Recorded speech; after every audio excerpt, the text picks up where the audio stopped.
Monday. I, Maddie, and Sophie were among the 12 girls who were chosen to be in the funeral. All of us were dressed in white. We had wildflowers, the same I had picked, in great torn armfuls to carry. Josh and Zedediah were there, Josh in a jacket too small for him, and all the Preston children. The church bell filled the air with sound as we walked toward the cemetery. The day was so bright and the sky so clear, it seemed to enjoin us to praise. Yet no one was there whose eyes were dry. Even the men were weeping. They say Cassie's father has composed the verse under which she will rest. It is to be a full 4 lines, and she should have no less. She lived among us for a while and brought joy where she went.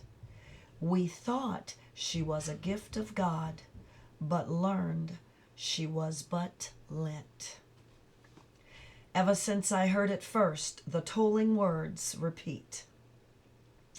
I think they're so beautiful, but learned she was but lent. I shall remember Cassie forever, and shall strive to be good and kind as she was for her sake. Thursday, August 25, 1831. We are much deprived of Mammon. She's often at Shipman's now, to help out as she can. She's almost unnaturally calm, nor, since that day, has doubt or question been heard to cross her lips. Father, I know, and Uncle Edward have asked Mr. Shipman, can they help? But this he firmly refuses. Resolutely, yesterday, Aunt Lucy carried out her lovely frocks, saving not a single one, to be converted to mourning cloths by means of the great dye spot. Such delicate muslins, both sprigged and plain. How well I remember when she first came, and all of us, yes, Cassie too, took such pleasure in their intricate cut, or what matters it now? Okay, let me read that again. How well I remember when she first came, and all of us, yes, Cassie too, took such pleasure in their intricate cut, or what matters it now? I do not know how they do it, says Mammon. He, Emma, all of them quiet, all of them so resigned. One time Father tried to explain, to say that country life being hard, country folk must learn to accept, else they will surely be broken. Today, however, he only sighed. I know, he said, I know. Friday, August 26. Merely a week ago, Cassie still lived. Had I known how few her hours, perhaps 'tis better, after all, that our last parting was filled with joy, confident of the morrow. Saturday, August 27, 1831. We should remember our departed friends only to imitate their virtues and not to pine away with useless sorrow. Our speller, last page. I tried to be guided by these words, but I am ever mindful of Cassie, and thinking of her must grieve. Sophie too remembers. Today she said, remember that day when we all walked home together and I made Cassie promise to stay? How selfish I was and so unknowing, and now she's so gone from us all. No, I protested, more with us than ever, for she lives in our thoughts and love. But that was only something to say. My heart knew Sophie right. Later today, going after our cow, I passed the shipman's house. My eye flew up. My eye flew up of its own accord to find the window, Cassie's window, that I once knew so well. I scarce could believe she was there no more, and never again would answer to me when I called her name from the road. There by the ledge we had sat so often, exchanging small, fond, secret thoughts, and what foolish confessions. Mrs. Shipman says that on that morning, when they first knew that Cassie was gone, her face was entirely peaceful. The lips, which never would speak again, were parted in a smile. Therefore, Cassie's mother says, we must also trusting be, proving thus our enduring love, and equal in our faith. Meanwhile, Mammon awaits the stage and hopes for her book's arrival. Suppose, she says, it is somewhere told how to combat such illness. Suppose it is somewhere told how to combat such illness. Then ought we not inform ourselves against another occasion? Then ought we not inform ourselves against another occasion? Mammon, Miss Shipman, both of them wise, yet each proposing such variant ways to confront this loss. What would my own mother have said, who did not smile with all dying breath, and whom shall I believe? Friday, September 2nd, 1831. Today, as I sat over my book, drawing flowers and curling ferns, though I should have worked at my letters, David appeared at our door.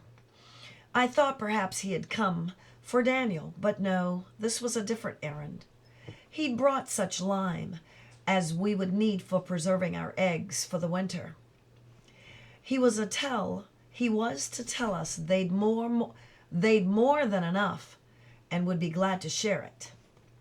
Some have whispered that Miss Shipman, for all that Mammon had become a friend, took unkindly M's poor regard for the doctor attending Cassie. I think that this is not the case, and now this kindness proves it. The errand accomplished, D did not leave, but watched me as I picked up my pen and resumed my sketching. That's pretty, Kath, he said after a bit. Then, taking the pen direct from my hand, he drew the dear inquisitive mouse, which now peers at my daisies.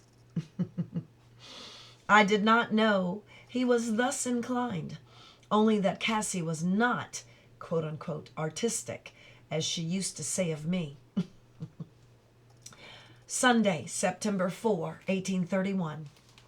This morning's sermon reminded us that great though our grief and suffering be, others have suffered more. It is just 5 years since the Wiley slide, which was made the case in point. Father, after we supped last night, recalled the tragedy. The year was 1826, and on the mountains hereabouts there had been disturbances and troubling slides of rocks. Most concerned were those like the Wileys, whose farms were perched on Crawford Notch, where the mountainside climbs steeply. On this particular afternoon, the ominous rumble of distant boulders warned of avalanche. No one knows for certain what happened, or at what moment the Wileys decided to flee the imperiled house. Alas, for the frailty of their persons, they perished, all, one and all. There would be rescuers found them there, caught as they were by rock and stone, which coursed across once fertile fields, destroying all they met. They say that some of them clutched in their hands such small possessions as they'd hoped to save, a book, a portrait, a doll. As for the house they had lately left, it was perfectly saved. At that moment, the avalanche had parted, roaring down on either side, neither breaking the window glass nor unhinging the gate. That's pretty ironic. Although the rescuers lost all hope, still they entered into the house and its ghastly silence. As if that silence itself would speak, the Bible lay open on the table, presenting a text which Father now found and read aloud to us. The Lord also thundered in the heavens, and the highest gave his voice. Then the channels of the waters were seen, and the foundations of the world were discovered at thy rebuke, O Lord, at the blast of the breath of thy nostrils. Daniel, at the sound of this, broke into sobs, strange, racking boys' sobs, and stumbled from the room. I then remembered what I've cruelly forgot, being turned in upon myself. He loved Cassie too. Monday, September 5, 1831. While the wash day kettles boiled this morning, I took time to assist Maman in tying up her herbs. Earlier, we had picked them over, sorting them as to kind.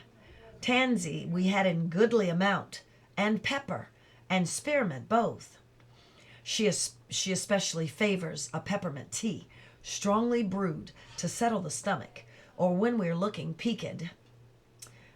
Also, we had sassafras roots and comfrey from the garden.